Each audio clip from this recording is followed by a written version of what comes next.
Assalamu alaikum. Peace to you all. My name is Saba Ahmed. I'm a law student at American University. I am here to ask you a simple question. I know that we portray Islam and all Muslims as bad, but there's 1.8 billion Muslim followers of Islam. We have 8 million plus Muslim Americans in this country, and I don't see them represented here. But my question is, how can we fight an ideological war with weapons? How can we ever end this war? The jihadist ideology that you talk about, it's an ideology. How can you ever win this thing if you don't address it ideologically? Frank? Well, I'm glad to see you're representing Muslims in this company. I don't want to speak for anybody else but myself, but I think I can say safely that there isn't anybody on this panel who thinks that all Muslims are the problem. All right. I certainly don't. What we have been trying to help people understand is the ideology, to use your term, the doctrine, if you will, the program, agenda. I don't know what the best way to describe Sharia is, but that's the default line, I think, between Muslims who are decidedly the problem because they believe it is Allah's will, God's will, to impose that program on everybody else, Muslim and non-Muslim alike, on the one hand. And on the other hand, you have lots of Muslims who don't follow that program, may not even know what it's about, don't speak Arabic, aren't imbued with the traditions of the faith as out of Saudi Arabia, for example. And they are not necessarily the problem, at least not yet. But what makes these policy things so important, it seems to me, and why it is imperative that we understand it, is not just that we don't know that we're fighting an ideological war against people who are absolutely convinced of the supremacy of their ideology, but because, as a practical matter, we're engaged in a situation that is becoming vastly worse, in part because we keep embracing people who are imbued with that ideology. This is why I come back to this idea of legitimating and engaging and funding and arming the Muslim Brotherhood.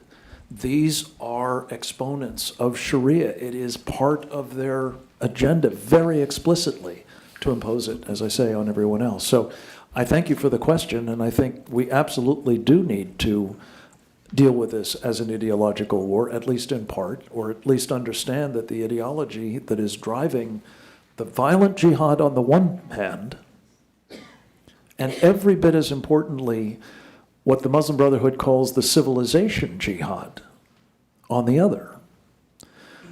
Many in the government, if they're thinking about this at all, are focused on the sort of dangling shiny object, dangerous as it is, of violent jihad. But they're missing entirely that other piece that I talked about in connection with Huma Abedin and others, which is the subversion, the not so much non-violent form of jihad as the pre-violent form of jihad, with which they hope ultimately to take us down just as surely as the others who embrace violent jihad seek to do. But at the end of the day, it is something that brings them together, whether it's ISIS, whether it's the Taliban, whether it's Al-Qaeda, whether it's the Muslim Brotherhood, whether it's dozens of others, is Sharia. And we do have to get that straight. Yeah.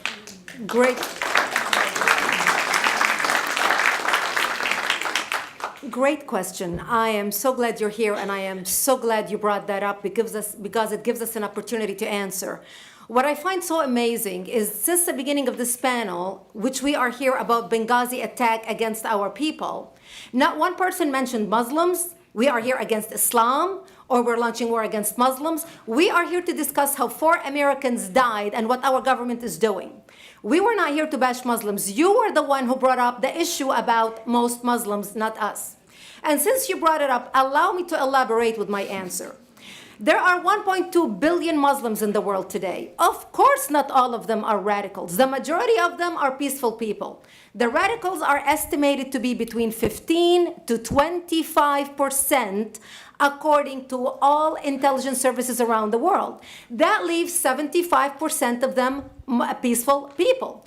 But when you look at 15 to 25% of the world Muslim population, you're looking at 180 million to 300 million people dedicated to the destruction of Western civilization.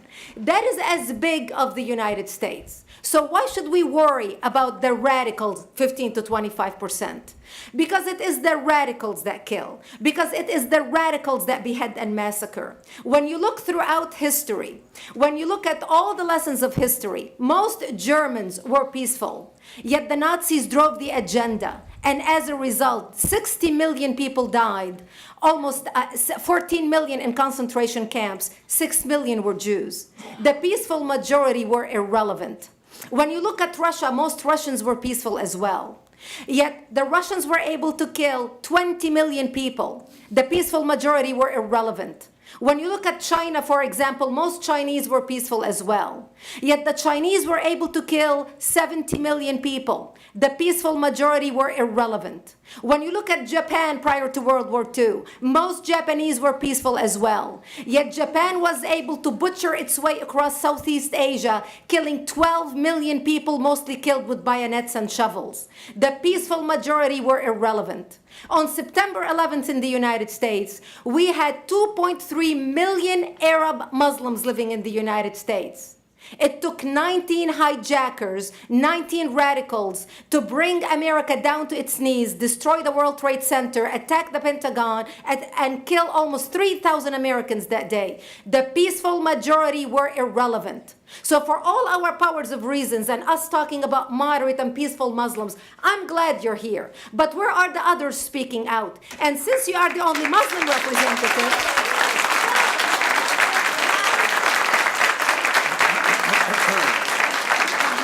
save the applause till the end.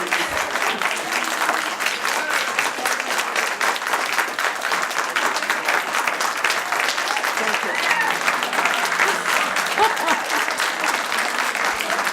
Thank you. And since you're the only Muslim representative in here, you took the limelight instead of speaking about why our government, and I assume, are you an American?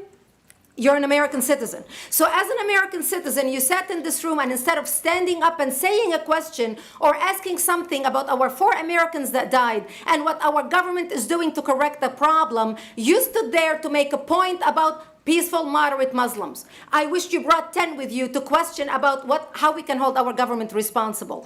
It is time we take political correctness and throw it in the garbage where it belongs and start calling it fair.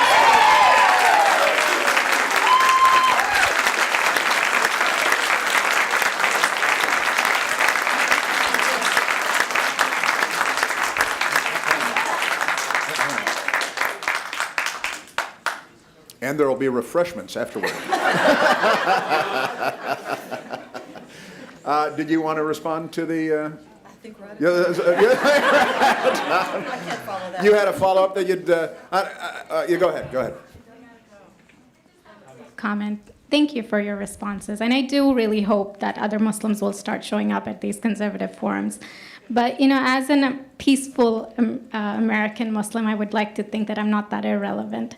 I'm just as much an American, and I'm very deeply saddened about the lives that were lost in Libya. And I hope that we will find justice for their families.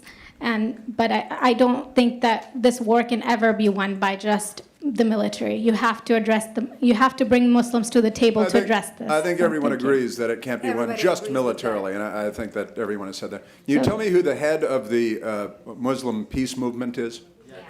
I guess it's me right now, so thank you.